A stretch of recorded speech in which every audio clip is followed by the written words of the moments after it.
This I very rarely comment on superstars, as they're called, or famous people. But this piece tweaked my interest because there's something in the middle of it.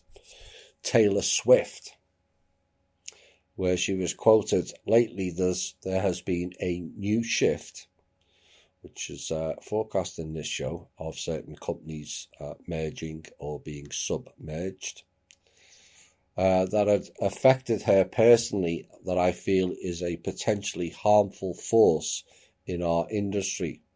And as your resident loud person, I feel the need to bring it up. And that is the unregulated world of private equity coming in and buying up all of our music as if it's real estate or if it's an app or a shoe line. And she said, "This just happened to me without my approval, consultation, or consent. After I was denied the chance to purchase my music outright, my entire catalogue was sold to Scooter Braun's Ithaca Holdings in a deal that I'm told was funded by, quote, the Soros family, 23 Capital," yes, that's the DNA people, "and the Carlyle Group." Bush. Oops. And this is what I warned of, that they were going to end up buying everything up, so they hold everything when everything collapses. And she went on, "Yet to this day, none of these investors have ever bothered to contact me or my team directly to perform their due diligence on their investments or their investments in me, to ask how I might feel about the new owner of my art, the music I wrote, the videos I created, the photos of me, my handwriting, my album designs." And of course, Scooter never contacted me or my team to discuss it prior to the sale, or even when it was announced. Well, that is what happens when you sell your soul, Taylor. It has consequences for earning the illusion of fame and wealth. They own you.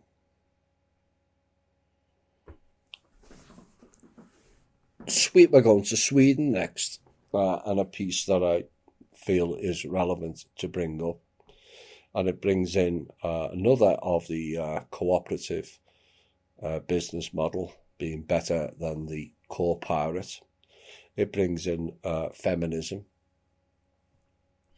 and also the damage it's done to women and family relationships.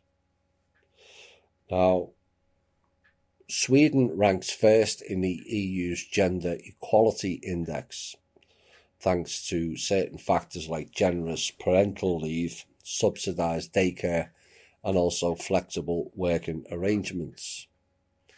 But economists recently studied how promotions to top jobs affected the probability of divorce for each gender, and the results were kind of surprising.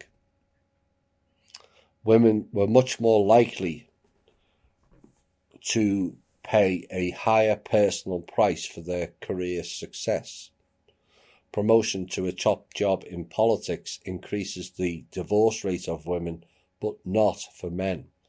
And women who become CEOs divorce faster than men who become CEOs also. Now, the paper, which looked at the lives of heterosexual men and women working for private companies with 100 or more employees, found that married women were twice as likely to be divorced 3 years after their promotion to CEO level compared to their male counterparts. Now, in the public sector, using 3 decades worth of records, women mayors and parliamentarians promoted after an election actually doubled their chances of splitting from their partners. Only 75% were still married after 8 years, and after the vote, compared with 85% of those who didn't get promoted. whilst there was no discernible evidence of a similar effect for men. Female medical doctors, police officers and priests who progressed in their careers also followed the same trend. And it's a kind of sobering reality, really, that the problems that go on are not just male or female. The real problems is the conditions, the pressures and the comparative mindsets that permeate throughout the corporate structure of all these professions. The system is the problem. It creates division, it creates greed, it creates envy, and we all end up trampling on each other to get to these top positions, which ultimately, as stated by this report, leads to you losing your partner, which ultimately impacts the children far more than the two parents realise.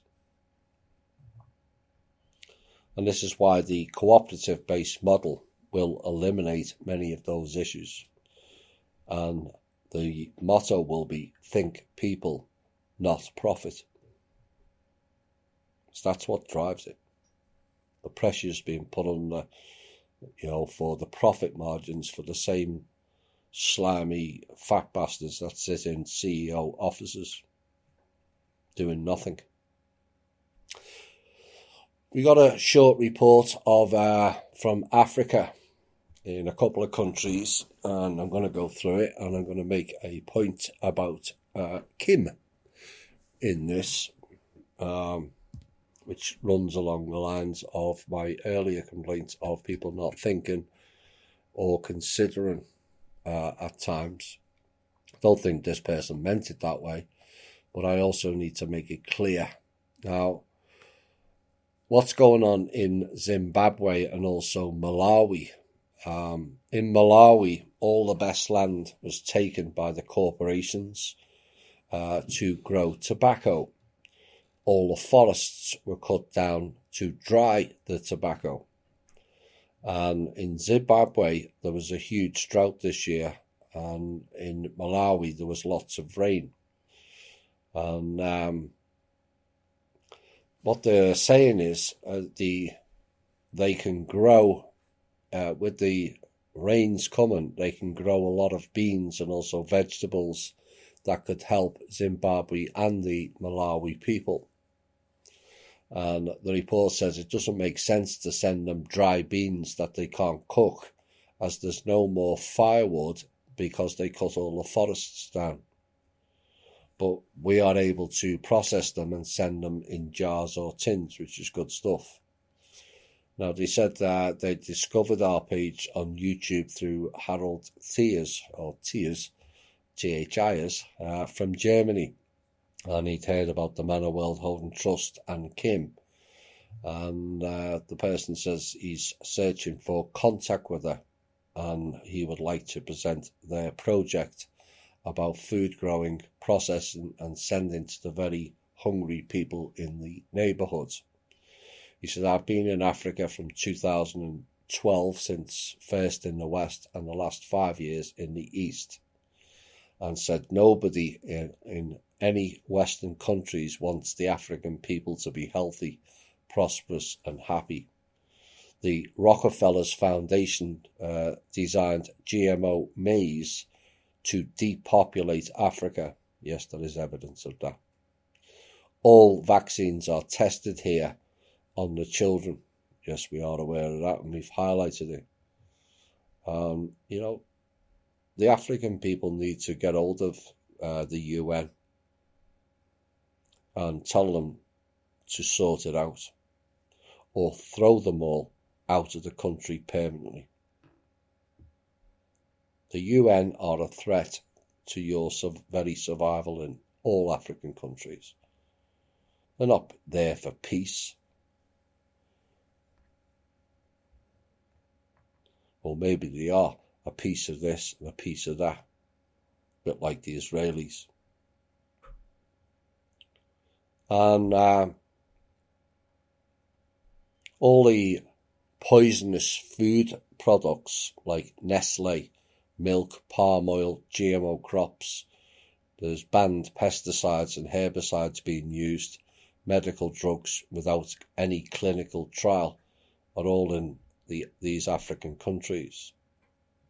And they said many good things can be done. I would like to invite people who can assist us to realise a good project. We need money for food, processing plants, transportation and all the necessary concessions and permits. And they went on to say, I don't and we don't need any profit, but everyone who works has to be paid.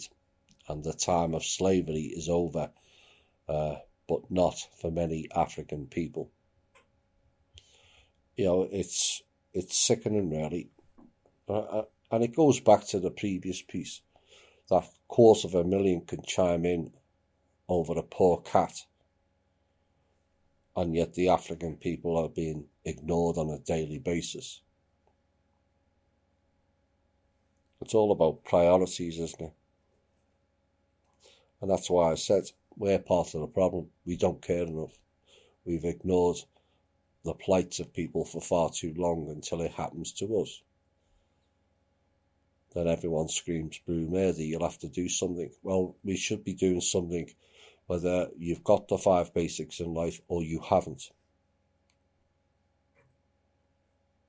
And whilst Western countries, to the person who wrote that, whilst Western countries don't want Africa to thrive, the point is Kim and the team do. Kim has done extensive work with several presidents and prime ministers in Africa, and the same UN, IMF goons and corrupt politicians block it. But we will continue to press for Africa to get the projects and improve those countries once and for all. But I need to repeat again, it is not Kim's remit to be involved with, discuss or be presented with proposals for your projects. Now the bigger ones will eventually land on Kim's desk or someone Kim appoints to deal with that.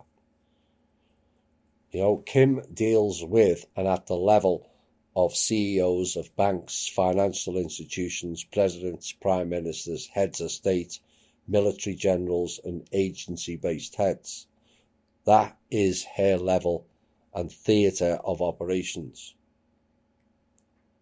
She's not there as a day-to-day meet and talk to the people entity, as much as she'd love to, rather than talking to clowns. But her role is to make high-level deals on behalf of governments and the countries, and also secure the people's funding. And like I said, as much as she would love to talk to people on a one-on-one basis, that's not talking shite. And we want to control this, that and the other. She just doesn't have the time. And it's not her role as the guardian of the trust.